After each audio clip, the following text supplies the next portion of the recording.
Sonic the Hedgehog, a series near and dear to my heart, and a series as inconsistent as the average US marriage. Even in the recent AAA game Sonic Frontiers, bugs and glitches are numerous. Sonic? Through all Sonic's ups and downs, I've always stuck by the series. But why is that? Is it the adrenaline-pumping momentum gameplay? The pure style? The incredible and distinct music? It's all those things, really. But a big one is the style of the character. As an artist who's been drawing Sonic since I could breathe, I naturally gravitate towards the art and design of the character. Sonic is literally a mastery of character design. But that doesn't mean it's always perfect.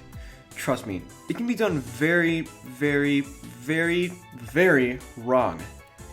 Yeah. So let's go over why Sonic just isn't the same anymore. To do that, we have to go back to the early 2000s. Sonic's style had arguably never been greater. The legendary Yuji Uekawa was pumping out some of his most iconic Sonic art, and it really captured everything about the character.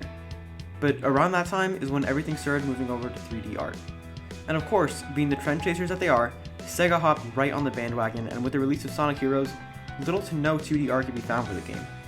Of course, there's nothing wrong with using 3D assets for the promotional material, you just lose that sense of style that Uekawa was known for. A couple of years later, we saw the release of 2005's Shadow the Hedgehog, which was definitely a game.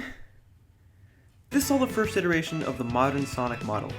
It wasn't perfect, but it was way higher in fidelity than anything we had ever seen prior. For the time, it was great. 2008 brought Sonic Unleashed. The technology was finally there to let them put that same model into gameplay. Unleashed is still regarded by many as the best looking game in the series graphically, and they're not wrong. Where it all started to go downhill is 2010. The release of one of the most notorious Sonic games ever, Sonic the Hedgehog 4. Sonic 4 was atrocious. Its art style looked like some kind of shiny gelatin Play-Doh monstrosity. Of course, it has a multitude of issues that are worth talking about in their own video, but this game is what's responsible for all the lackluster Sonic renders that we see today, almost 15 years later. And obviously to the average Joe Normie, there's nothing wrong with these, but to an absolute freak such as myself, they've got a lot of issues. Here I have a comparison I drew comparing the current Sonic model to what he looked like before. Starting off with the butt brow, Sonic's brow is, well, shaped like a butt. That's all I have to say about it. His eyes are so big that when looking at him from a front angle, it looks like they cover his entire face and wrap around his head. It's such an awkward look that makes it difficult to take him seriously at times. He's also got this disgusting lip that just makes me so angry. And he's always doing the same stupid expression. Like, why? There's so many points where they could have stopped and been like, what the hell am I doing? But no! They had to keep going. And I can't forget about... Stop messaging me on freaking Google Hangout! I can't forget about those colossal, gigantic, titanic hands and feet. Oh my goodness! It just looks so awkward. Like, I get it, he's a furry cartoon rat, but geez bro, those grippers could start on my 600-pound life. I'm not saying to make them small hands, I'm just saying shrink them a little bit. And his shoes look like they're made of metal? What? How does that even work? And you're telling me he can flawlessly grind rails with flat shoes? Unfortunately, it only gets worse. They've made his limbs stubbier and shortened his quills.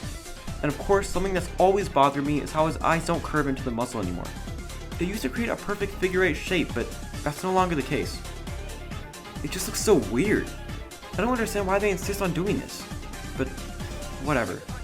I guess we'll probably never have the beacon of style that once was Sonic the Hedgehog. At least not for a while. But what can we do to improve it? What's the ideal Sonic model? Of course it's subjective, but I can't say I haven't thought about it. To me, the ideal Sonic model would capture the style and soul of Yuji Uekawa's art and translate it into 3D. Go crazy with it, stylize his proportions. Take advantage of the fact that he's a rubber-hose cartoon rat. Just do anything that isn't this.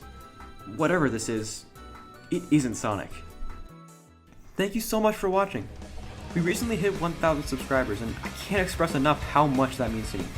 Seriously, I'm grateful for each and every one of you. Although 96% of people who watch my videos aren't subscribed. So fix that. Subscribe! And click the bell so that you're the first one to know that I've uploaded a brand new video. If you haven't seen it, the first episode of my show, The Adventures of Spider-Man, is up now on my channel. It would mean a lot to me if you could check it out. And of course, episode 2 is in the works right now, so stay tuned for that. Thanks for your time, and have a super blessed day.